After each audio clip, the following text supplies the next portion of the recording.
Welcome to Face to Face. This is a show about change and about what's next. It's a show that wants to ask questions, peel back the layers of our average everyday experience, and go beyond scratching the surface.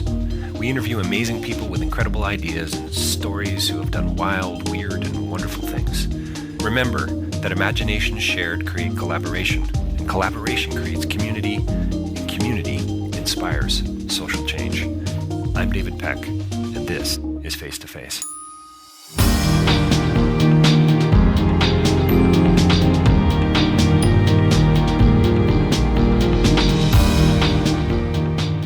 Okay, so welcome to another edition of Face to Face. We're here in Phnom Penh with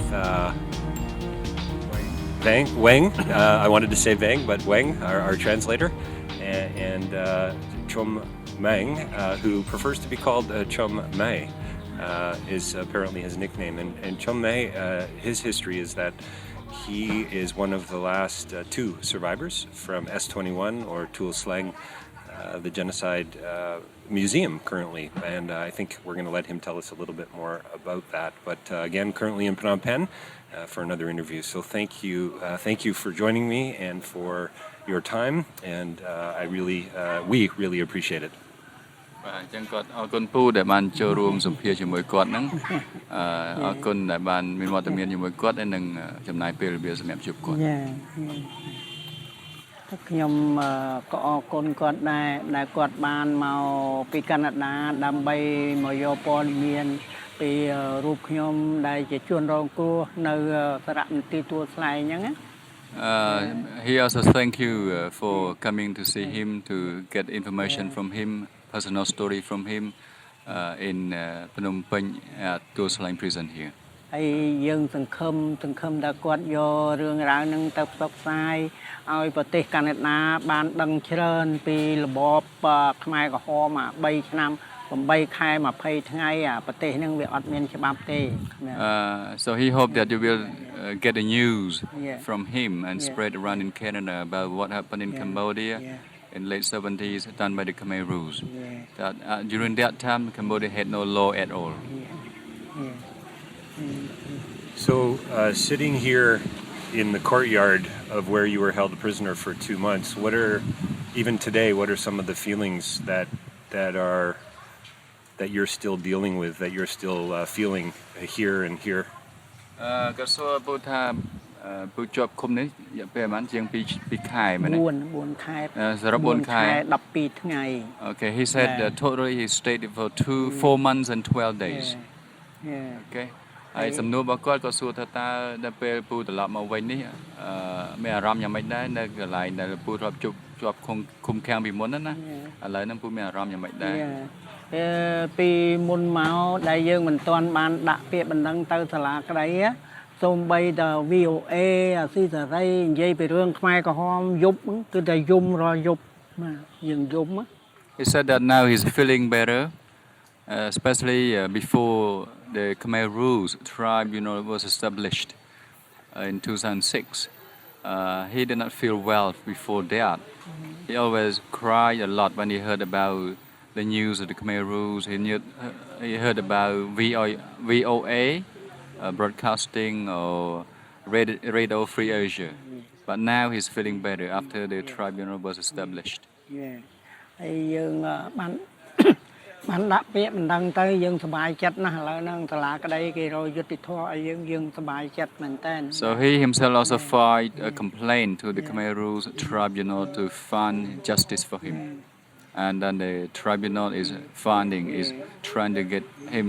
justice. ហើយយើងនឹងខំផ្សព្វផ្សាយតាមកសែតប្រទេសផ្សេងៗដែលមកជួបខ្ញុំនឹងច្រើនណាស់ So he's happy to tell everyone around the world who come to see him. He's happy to give all the information related to what had happened to him during that time. ខ្ញុំអាយុ83ហើយបើខ្ញុំស្លាប់ទៅវាអត់មានពេលណាចុះផ្សាយប្រាប់ពិភពលោកឲ្យបានដឹងទេ So now he's 83 years old now. For this year, for New Year, he's 83 years old. And he's afraid that when he dies, it's going to be lacking of information to be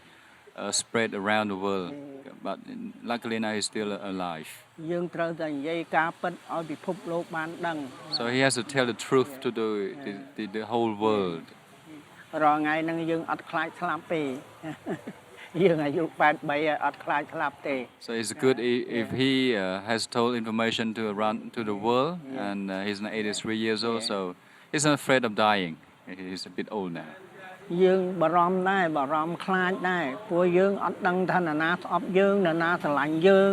ងទៅនិយាយរឿងរ៉ាវពីរឿងខ្មែរក្រហមពីរឿងសាលាក្តីអញ្ចឹងយើងបារម្ភដែរតែយើងអត់ខ្លាចស្លាប់ទេយើងត្រូវតែលាតត្រដាងឲ្យ He's not afraid of dying, but he's still worried. Yeah. He's still worried about his own security as well, because he doesn't know for sure who loves him and who hates him. Because he's being used by the Khmer Rouge tribunal as a witness and a plaintiff against those top leaders of Khmer Rouge who are awaiting the trial. So is there still? So he still has a fear of repercussions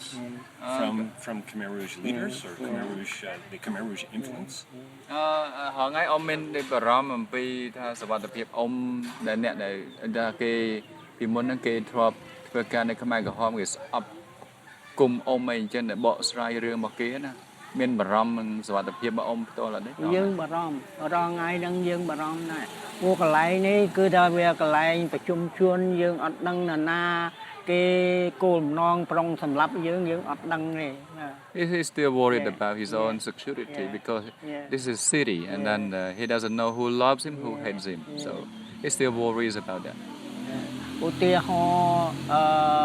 កូនអៀងសេរីអីហ្នឹងគេនៅទទួលខុសត្រូវនៅបបៃលិនណាអញ្ចឹងយើងបារម្ភដែរតែប្រហែលជាគេមិនធ្វើអីយើងទេព្រោះយើងនិយាយការពិត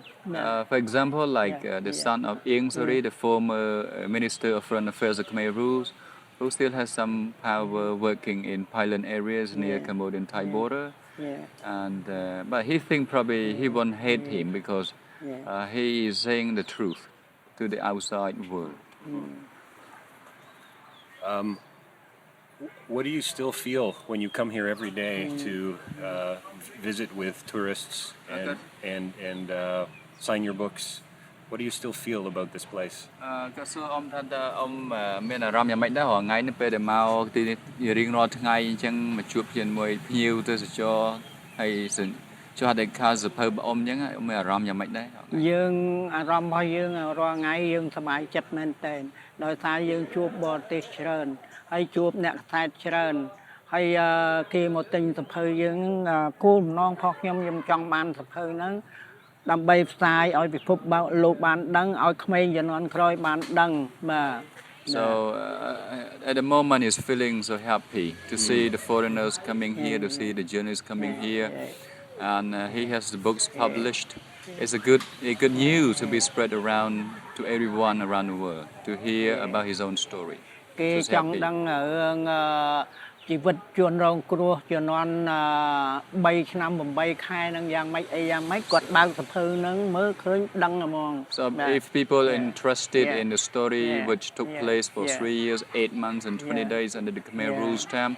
they can open his book and they can understand the story. កាលណាយើងនិយាយមាត់ផ្ទាល់យ៉ាងច្រើនផ្លេចអញ្ចឹងយើងមានសភៅហ្នឹងយើងអត់ផ្លេចទេ If people just heard from him it's not as good as people who have his book and read the book. They would understand more from the book as well. Can you talk? So when you were, I read your book last night. I finished it last night. គាត់អានសភៅពូយុគមិញសភៅដែលគាត់ទិញមកហ្នឹងគាត់អានហើយអានចប់ហើយយុគមិញហ្នឹងអានចប់ I bought it from you yesterday. ទិញសភៅអ៊ំហ្នឹងគាត់ទិញមិញហើយយុគមិញគាត់អានចប់បាទ And I wonder if you could talk a little bit about, or tell me a little bit about when you were arrested. You said you had no idea that what you had done wrong. In fact, you had done nothing wrong. That you never heard of the CIA or the KGB. Why do you know why you were arrested? Do you have any idea as to what happened? គាត់សួរអ៊ំថាពេលដែលអ៊ំត្រូវគេចាប់ខ្លួនហ្នឹងតើមានមូលហេតុអីពិតប្រាកដទេ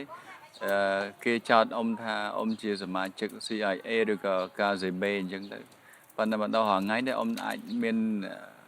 ការពិតណាមួយនៅពីក្រោយដែលរូបត្រូវបានគេចាប់ខ្លួន យើងនិយាយរួមអង្កលដែលគេមិនទាន់ចាប់ខ្ញុំហ្នឹងមានចាប់ប្រធានខ្ញុំ 3-4 នាក់មកហើយចាប់មកមិនដឹងគេយកទៅណាទេតែតែបាត់ប្រធានហ្នឹង Actually before he was arrested his superiors his boss also were arrested as well but he did not know where the boss is been taken to ក្រោយមកបានគេចាប់ខ្ញុំមកហ្នឹងគេចោទខ្ញុំថាខ្ញុំចូល CA ចូលការ CB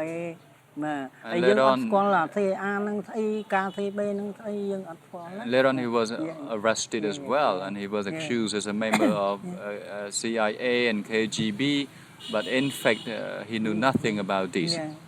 ហើយយើងដល់វាយខ្លាំងពេកវាយបាក់កូនដៃដកកញ្ចក់ជើងឆក់ខ្សែភ្លើងស្អីហ្នឹងវាឆក់ខ្សែភ្លើងយើងត្រំអត់បានណាអញ្ចឹងយើងចេះតែឆ្លោយពីទឹកពីដីហើយយើងដូចយើងឡប់ថាធ្វើឲ្យបាក់មកជុលធ្វើចាក់ទឹកដាក់ម៉ាស៊ីនចាក់ទឹកអាសេចដាក់កណាត់ដាក់អីចឹងយើងចេះតែឆ្លោយពីទឹកពីដី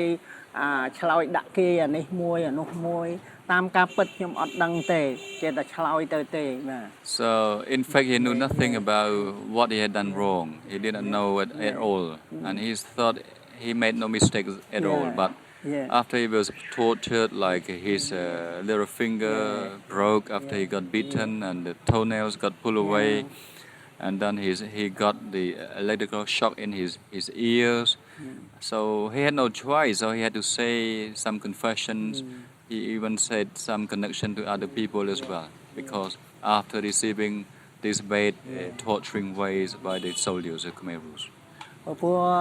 និយាយពីរឿង CA ការ CB ហ្នឹងវា 20000 នាក់គេស្លាប់នៅហ្នឹង 20000 នាក់គេឲ្យនិយាយតែរឿង CA ការ CB CA ការ CB 20000 នាក់ Everyone arrested brought here around 20,000 people they were all accused as members of CIA and KGB so that was the only confession that everyone had to say either members of CIA or KGB យើងនិយាយអីក្រៅពីហ្នឹងវាវាយយើងនិយាយអីក្រៅពីហ្នឹងវាវាយយើងហើយ If he said something differently not related to CIA and KGB he and other victims would be badly tortured and beaten Why do you think that the Khmer Rouge didn't trust so many people? Why did they arrest so many people who were innocent? What was it that they were so afraid of? If they had so much power, what was it that they were so afraid of? ហេតុអ្វីគាត់សួរថាហេតុអ្វីបានជាខ្មែរក្រហមនឹងខ្លាចមានកម្លាំងបង្កប់ CIA ហើយនិង KGB ច្រើនម្ល៉េះមូលហេតុអីបានខ្មែរក្រហមចេះតែចាត់ប្រកាន់ប្រជាជនថាជាអ្នកពាក់ព័ន្ធនឹងក្រុម CIA ហើយនិង KGB បើតាមគំនិតរបស់ខ្ញុំដែលខ្ញុំយល់ណាហើយខ្ញុំឮសម្ដីពួកវាខ្លះសម្ដីពួកខ្មែរក្រហមខ្លះណាវាថាអ្នកណារស់នៅមួយចំនួនលន់នល់ហ្នឹងណាប្រជាជនរស់នៅរបបលន់នល់ហ្នឹងគឺថាវាទុកជា CA ទុកជាការ CB របស់អាមេរិកទាំងអស់ From his understanding he believed that and he heard from what the Khmer Rouge soldiers talk about that they all thought that those people who lived through the whole regime of Lon Nol from 1970 to 1975 were all considered members of CIA and members of KGB. ពួកវាចែកជា3ផ្នែកណាប្រជាជនបញ្ញាប្រជាជនត្រៀមប្រជាជនពេញសិទ្ធិ3ចំណុចហ្នឹងវាចែកហើយប្រជាជនពេញសិទ្ធិគឺថាប្រជាជនដែលនៅចុងកាត់មាត់ញោមមកនៅខេត្តក្រៅដែលនៅជាមួយវាយូរអាហ្នឹងប្រជាជនពេញសិទ្ធិហើយប្រជាជនបញ្ញាប្រជាជនត្រៀមហ្នឹងគឺថាអ្នកដែលនៅលន់នល់ហ្នឹងវាយកមកដាក់ត្រៀមតើយើងលួតដំបានដោយប្រជាជនពេញសិទ្ធិឬមិនបានបើថាមិនបានវាបញ្ចូលមកប្រជាជនបញ្ញាហើយប្រជាជនបញ្ញាហ្នឹងគឺថាឆ្លោភូមិគណៈស្រុកអីគឺសម្រាប់បានទាំងអស់មិនបាច់គណៈតំបន់មិនបាច់ដំណាក់អីទេគឺថាធ្វើឆ្លោភូមិយកយើងទៅសម្រាប់យកអ្នក17ទៅសម្រាប់បានហើយ He said that the Khmer Rouge divided the people into 3 different groups the best people and the best people those are living in the rural areas who had supported the Khmer Rouge before they got the power and then another group of the people is the new people. The new people mean those who had been taken from the city and from other towns to those areas. And he said another group is another one looks similar to the new. ហ្នឹងហើយបញ្ញាអាហ្នឹងផ្ញើសិនណា It sounds like temporary group. And these people, they would be given jobs to do, and then this is like for testing. If they work well, they could be okay. But if they did not work well, they could be charged. They could be arrested and killed. បើតាមការពិតមិនមែនអញ្ចឹងទេវាចង់កំទេចរឿងខ្មែរអស់ទេ But in fact, this did not make sense. The idea was to kill them all. The main idea was to kill them all. So would you say, Chum Mey, that everyone here was innocent at Tuol Sleng? Were most of the people who died in under the Khmer Rouge, were they innocent people? គាត់សួរគំនិតរបស់អ៊ំថាតើជាគំនិតរបស់អ៊ំណាអ្នកដែលស្លាប់ហ្នឹងគឺមនុស្សជាមនុស្សគ្មានទោសកំហុសភាគច្រើនឬក៏អាចមានអ្នកមានទោសកំហុសពូអ៊ំយល់យ៉ាងម៉េចដែរអ្នកដែលស្លាប់ហ្នឹងសិតតែគ្នាអត់មានកំហុសទេមិនមានកំហុសអីអាកូនក្មេងកម្ពស់ហ្នឹងយកទៅសម្លាប់ដែរគាត់មានកំហុសអីទៅអាយុ6ឆ្នាំ7ឆ្នាំចាប់បោកទៅអង្គុលឈើគាត់មានកំហុសអីគាត់ក្មួយគិតមើលមើល He believes that the people who died they were all innocent. For example, like the children who were killed by the Khmer Rouge, the heads got beaten against the trunk of the big tree. They made no mistakes at all. So he believed that people who died, they did not make any mistakes. They were all innocent. During your time here in Tuol Sleng, were you constantly afraid that you were going to die? Did you know that I think in your book you said you didn't know that the killing fields existed at this time. But were you in a constant state of fear? ក៏សួរពូអ៊ំថាតើពេលអ៊ំពងជាប់ឃុំនេះអ៊ំមានអារម្មណ៍ថាថ្ងៃណាមួយអ៊ំនឹងស្លាប់ហើយនៅក្នុងសភើដែលអ៊ំសរសេរហ្នឹងអ៊ំថាអ៊ំអត់បានដឹងទេអំពីវាពិឃាតតើអ៊ំមានអារម្មណ៍យ៉ាងម៉េចដែរនៅពេលដែលជាប់ឃុំហ្នឹងថាដឹងថានឹងស្លាប់ថ្ងៃណាមួយឬក៏យ៉ាងម៉េចយើងអត់ដឹងដល់ថ្ងៃណាស្លាប់ទេបាទតែយើងបានលួចសួរម្នាក់ឈ្មោះលោកតាឌីផុនណាយើងលួចសួរគាត់ថាឡានមកទៅអីយប់ហ្នឹងខ្ញុំសួរគាត់ណាឌីផុនហ្នឹងពេទ្យថ្មី Okay, he did not know when he's going to die, but one time he asked Mr. Deepon, who was then the dentist, to check with him about the truck driver coming to the prison here. ហើយគេខ្ទប់ប្រាប់ខ្ញុំពោះជាប់អាខ្នោះជាមួយគ្នាខ្ទប់ប្រាប់ខ្ញុំថាឡានហ្នឹងគេមកយកយើងយកទៅសម្លាប់នៅបឹងជើងឯកអើយ And then he was told that the truck came to take out those people who were taken to be executed at Chum Mey killing field. ហើយយើងចាប់ព្រួយតាំងពីនោះមកដេកក៏អត់លក់បាយក៏អត់ឆ្ងាញ់អីក៏អត់ទេបាទ After hearing that, he started feeling so worried. He started losing his appetite. He could not eat, could not sleep well. After hearing about taking people away from this prison to be executed at the Chum Mey killing field. I'm wondering, in your book, you make a comment about you're not sure why you survived and so many other people didn't, and you're a mechanic,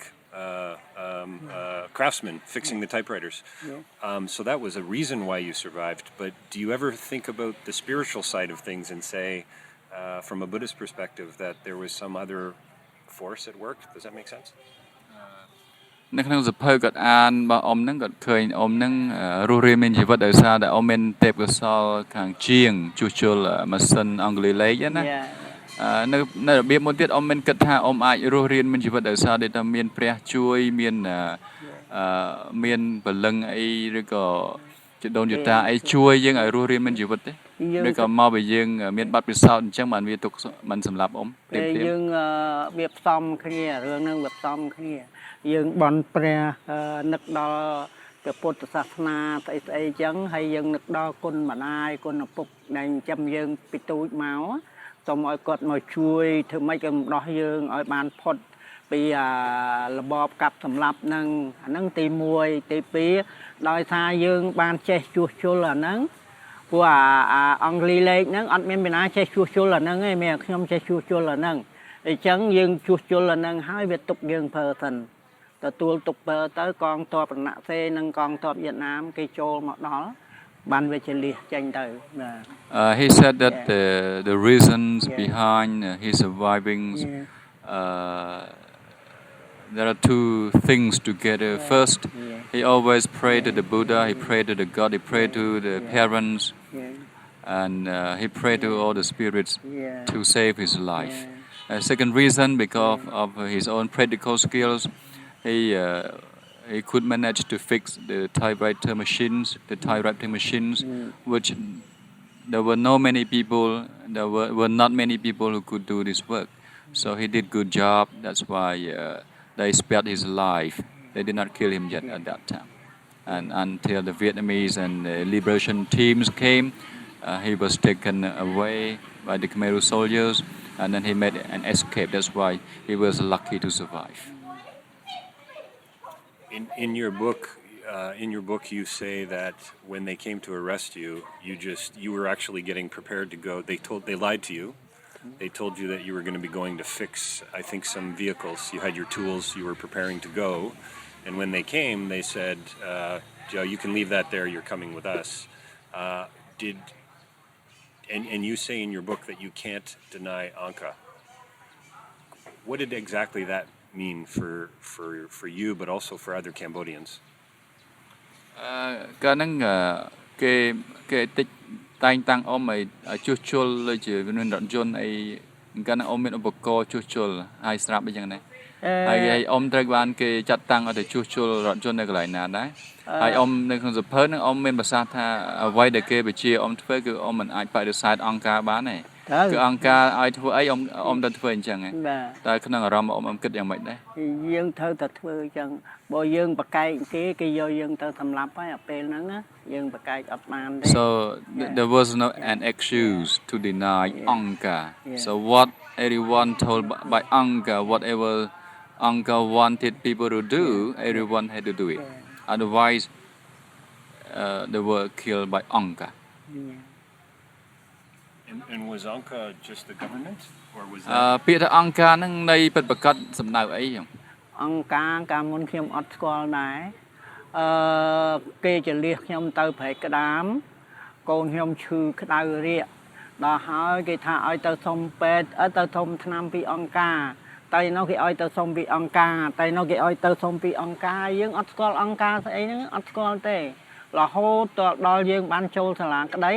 យើងសួរដូចណាសួរដូចថាអីអ្វីទៅគេហៅថាអង្គការហើយដូចវាប្រាប់ថាអង្គការមានតែ3នាក់គេហៅអង្គការហើយបើ2នាក់គេអត់ហៅអង្គការទេ3នាក់បានគេហៅអង្គការ He said that he did not understand his word until he joined. He presented himself at the Khmer Rouge tribunal. And Dutch, the former chief of the prison, said that Angkar starts from 3 people up, not from 2 people, but from 3 people up can be called Angkar. ហើយជំនាន់ស្ដេចសេនុ អត់មានអង្គការទេជំនាន់លន់នល់អត់មានអង្គការទេទឹកជំនាន់ប៉ុលពតហ្នឹងបានគេហៅអង្គការយើងអត់ដែរស្គាល់ So this word only used by the Khmer Rouge. It was not used during the Lon Nol regime and the former king's regime. This word was not used. So only started using this word during the Khmer Rouge time. So I've actually heard other writers, other authors talk about Angkar as being faceless, no face. It wasn't actually, it was like you said, started by 3 people, but it was like a symbol or a metaphor, but not really like a government office or somewhere that you would go to. It was just almost this mysterious force. Does that make sense? ក៏សួរថានៅក្នុងសភៅអ្នកកសែតសេមួយចំនួនណាវាតែអង្គការនោះជាអត់មានអ្វីពិតប្រាកដទេអង្គការជាពាក្យមួយដែលគេ សំដៅមិនចំពោះថារដ្ឋាភិបាលឬក៏ចំពោះនរណាម្នាក់ទេមែនអីពីអង្គការហ្នឹងឬក៏ជាពាក្យមួយដែលគេប្រើសម្រាប់សំដៅទៅរដ្ឋាភិបាលរបស់ខ្មែរក្រហមយ៉ាងម៉េចហ្នឹងវាអង្គការហ្នឹងគេសំដៅទៅពួកខ្មែរក្រហមដូចខ្ញុំថាអញ្ចឹងឧទាហរណ៍ថាអង្គការហ្នឹងវាមានតែ3នាក់ទេបើយើងបង្កើតបាន3នាក់ហ្នឹងគេបង្កើតជាអង្គការមួយហើយបើសិនណាជាមានតែ2នាក់គេមិនអាចបង្កើតអង្គការបានទេបាទ You still said that this word only used to word the Khmer Rouge government and then it started from 3 people up. ខ្មែរក្រហមគឺវាចាត់ឧទាហរណ៍ថាឆ្លូបភូមិប្រធានសហករណ៍ប្រធានឆ្លូបអីហ្នឹងបាន3ហ្នឹងគេហៅអង្គការ He said that some people assigned by the Khmer Rouge like soldiers like the cooperative chief like the soldier leader as 3 together can be formed as a word Angkar. 3នាក់ហ្នឹងគេប្រជុំបង្កើតជាអង្គការហើយ 3 people can work together and then can be called Angkar. And were those 3 people Pol Pot, Sari and Joseph? ក៏សួរថាចា3នាក់ហ្នឹងមិនមែនសំដៅប៉ុលពតអៀងសារីខៀវសំផនទេអត់ទេអត់សំដៅទៅនោះទេឆ្លូបភូមិឬក៏អានេះដូចថាប្រជាជនធម្មតាអញ្ចឹងប្រជាជនមូលដ្ឋានគេហ្នឹងគេបង្កើតជា3នាក់ហ្នឹងបង្កើត3នាក់បាទទទួលខុសត្រូវ3នាក់ហ្នឹងអាហ្នឹងកើតជាអង្គការហើយ It doesn't refer to the top leaders but whoever like the soldiers like the base people from 3 people up working together this is called Angkar ឧទាហរណ៍ថាគេបង្កើតអាហ្នឹងមួយយើងប្រមូលគ្នាបាន3នាក់ដែរថា3នាក់ឯកភាពថាបង្កើតអាហ្នឹងមួយអាហ្នឹងគេហៅអង្គការ So still emphasize that this word only it can be formed can be called after 3 people joining together. I'm just wondering a little bit about how things were before the Khmer Rouge came into Phnom Penh and the liberation of Phnom Penh on April 17. There seemed to have been a real mistrust or a distrust between Khmer Rouge leaders, Khmer Rouge cadres, and so on. Was that also in Cambodian culture? Did you feel that with the people you worked with, or did you feel that with your family or with other people that you met on the street, or did that come after the Khmer Rouge? ក៏សូមថាតាមក៏ដឹងពីសម័យអាពតហ្នឹងគឺមនុស្សគេអត់ជឿគ្នាអត់ទុកចិត្តគ្នាទេដែលឋានៈដឹកនាំមកខ្មែរក្រហមអីគេអត់ទុកចិត្តគ្នាទេតែនៅក្នុងសង្គមគ្រួសារដូចថាប្រតិប្រពន្ធកូនចៅអីហ្នឹងអត់ទុកចិត្តគ្នាទៅវិញទៅមកឬក៏វាជាលក្ខណៈផ្សេងបែបផ្សេងវាមិនមែនថាមិនវាទុកចិត្តគ្នាទៅវិញទៅមកទេគេថាសក់ណាណាក្បាលណាហ្នឹងអង្គការគេនិយាយអញ្ចឹងសក់ណាណាក្បាលហ្នឹងអមមកប្រពន្ធធ្វើខុសប្រពន្ធទទួលខុសត្រូវកូនធ្វើខុសកូនទទួលខុសត្រូវប្តីធ្វើខុសប្តីទទួលខុសត្រូវបាទគេនិយាយអញ្ចឹងណា He said that actually at that time the Khmer Rouge has a proverb to say you have a head and your head has your hairs but your head would not have the other people's hairs so if, for example like if your wife made mistake your wife would be arrested and killed by the Khmer Rouge not you so whoever made a mistake that person would be responsible for the mistake ប៉ុន្តែខ្ញុំឃើញចេះមួយឧទាហរណ៍ថាឥឡូវប្តីធ្វើខុសចាប់ប្តីយកមកសម្លាប់ប្រពន្ធអត់ដឹងអីផងចាប់ប្តីយកមកសម្លាប់អញ្ចឹងចាប់សម្លាប់ប្តីហើយទៅចាប់ប្រពន្ធយកមកសម្លាប់ទៀតទៅចាប់កូនយកមកសម្លាប់ទៀតអាត្រង់ហ្នឹងបានខ្ញុំអត់ជឿថាសក់ណាណាក្បាលណាហ្នឹងខ្ញុំអត់ជឿ He said that the proverb that the Khmer Rouge said someone who has a head take care of his hairs, not the other people's hairs. It was not true because, for example, the husband was arrested and killed, and later on his wife and children were also arrested and killed all together. So the proverb that they said was not true. គាត់ថាដឹងអី យើងដឹងតែរឿងយើងកុំឲ្យគេដឹងផ្សេងទៀត And they also said that whatever you know, just yourself knows, not somebody else know. If you know a story about somebody, you know story about the government, just know yourself, not letting other people know about the same story. ដឹងរឿងរ៉ាវអីគេអត់ឲ្យយើងនិយាយទេយើងមើលឃើញអីគេអត់ឲ្យយើងមើលឃើញទេយើងឮអីគេអត់ឲ្យយើងឮទេគឺថាគេហៅថាដាំដើមកោ So you have to be deaf. Whatever you see, whatever you hear, whatever you know about, just keep it there, not to spread it around. It makes me wonder when you say not to be worried about other people's hair. I have no hair. Did you have any friends? Did you make any friends during your time here at Tuol Sleng, and were they supportive in any way to you and your sense of hope for the future? ពេលពូជាប់ឃុំនៅកន្លែងនេះថាពូមានបានស្គាល់ពីណាគេជាមិត្តភ័ក្តិទេនៅជាប់ឃុំអ្នកពេលពូជាប់ឃុំនៅទួលស្លែងនេះណាហើយតើមិត្តភ័ក្តិហ្នឹងបើមានមិត្តភ័ក្តិគេមានជួយឲ្យយើងបានខ្លះទេយើងអត់មានមិត្តភ័ក្តិទេយើងគ្រាន់តែស្គាល់គ្នាបន្តិចតួចអីចឹងណាបើមិត្តភ័ក្តិខ្ញុំអឹងពេជ្រណាអឹងពេជ្រអាហ្នឹងមិត្តភ័ក្តិខ្ញុំពីជំនាន់នរណុលធ្វើម៉ាស៊ីន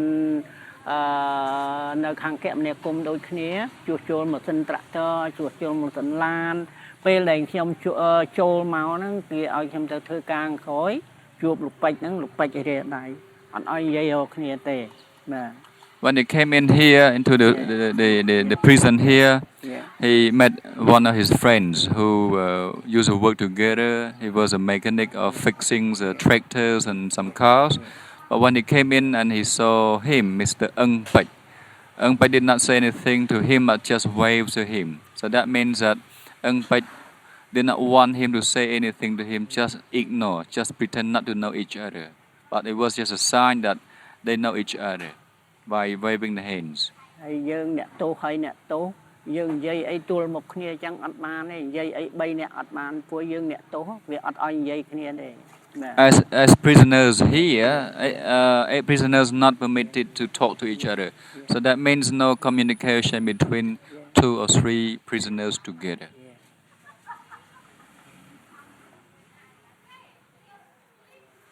So I think we'll probably wrap it up soon. We're almost at about a half an hour, but I wonder if Chum Mey would talk a little bit about the hope for the future, young people, the education of children in Cambodian schools about what happened during the period. Lots of people know about the trials, but not many people around the world know about the details. I actually teach in a college in Toronto, and I have about 80 students every year, and so this is the kind of thing where I'm hopeful when I'm teaching younger people about, the future and what's next. គាត់David ណាគាត់ជាគ្រូបង្រៀននៅសាកលវិទ្យាល័យណាហើយគាត់សួរអ៊ំថាចិត្តចប់ឯរឿងបទសម្ភាសន៍យ៉ាងហ្នឹងប៉ុន្តែគាត់សួរថានៅអ៊ំមានក្តីសង្ឃឹមអីសម្រាប់អនាគតសម្រាប់ក្មេងៗចំនួនក្រោយជាពិសេសសម្រាប់ការសិក្សារបស់ក្មេងៗចំនួនក្រោយតើក្មេងៗគេអាចធ្វើអីដើម្បីជួយអភិវឌ្ឍប្រទេសនៅថ្ងៃក្រោយណាយើងរងហ្នឹងយើងខំផ្សព្វផ្សាយប្រាប់ក្មេងៗជំនាន់ក្រោយទៅតាមសាកលវិទ្យាល័យមហាវិទ្យាល័យទៅខេត្តតាកែវខេត្តកពតខេត្តកំពង់សោមកចេះស្ទឹងត្រែងបាត់ដំបងអីខ្ញុំដើរគ្រប់ខេត្តអស់ហើយខ្ញុំដើរនិយាយរឿងរ៉ាវហ្នឹងប្រាប់ពួកនិស្សិតណាបាទ Mr. Chum Mey also been involved in some educational programs. He went to different provinces like Takao, Kampot, Kampong Saum, different provinces around Cambodia to meet with students or students from different schools and university and let them know about what had happened to him while he was stuck in this prison. យើងសប្បាយចិត្តនិយាយរឿងរ៉ាវប្រាប់គាត់មិនមែនតែប្រាប់ក្មេងៗនៅប្រទេសកម្ពុជាទេពិភពលោកទាំងមូលយើងត្រូវតែនិយាយប្រាប់គាត់ So he does not only tell students in Cambodia but students around the world and others ដូចខ្ញុំទៅអាឡម៉ង់ទៅជប៉ុនទៅសាណៅទៅបារាំងអីខ្ញុំតែងតែនិយាយរឿងរ៉ាវអញ្ចឹងប្រាប់គាត់ណា He has been to several countries like Germany like France and others, and he also told people about what his own personal stories about the story which he had in Cambodia during the Khmer Rouge time. ឥឡូវអាមេរិកកាំងគេប្រុងហៅទៅទៀតនឹងយ៉ាងម៉េចទេគាត់ទៅធ្វើការនោះសិនមិនចាំគាត់តែ mail មកឲ្យយើងដឹង There's an American who is willing to take him to the States as well. So now he's still studying about his trip to the States. គាត់ចង់ធ្វើដូចជប៉ុនណាជប៉ុនទៅអញ្ចឹងគេឲ្យទៅតូក្យូទៅហេរ៉ូស៊ីម៉ាទៅណាកាយ៉ាណាកាណូ4សាកលវិទ្យាល័យ The American also wants to do like what he had his trip to Japan. He went to Tokyo to different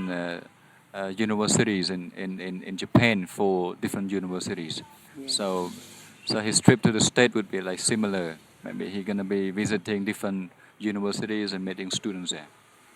ដូចយើងទៅសណៅអីទាំង 1,800 នាក់ចូលរួមស្ដាប់ហ្នឹង 1,800 When he was in Geneva, there were 1,800 students meeting with him in Geneva.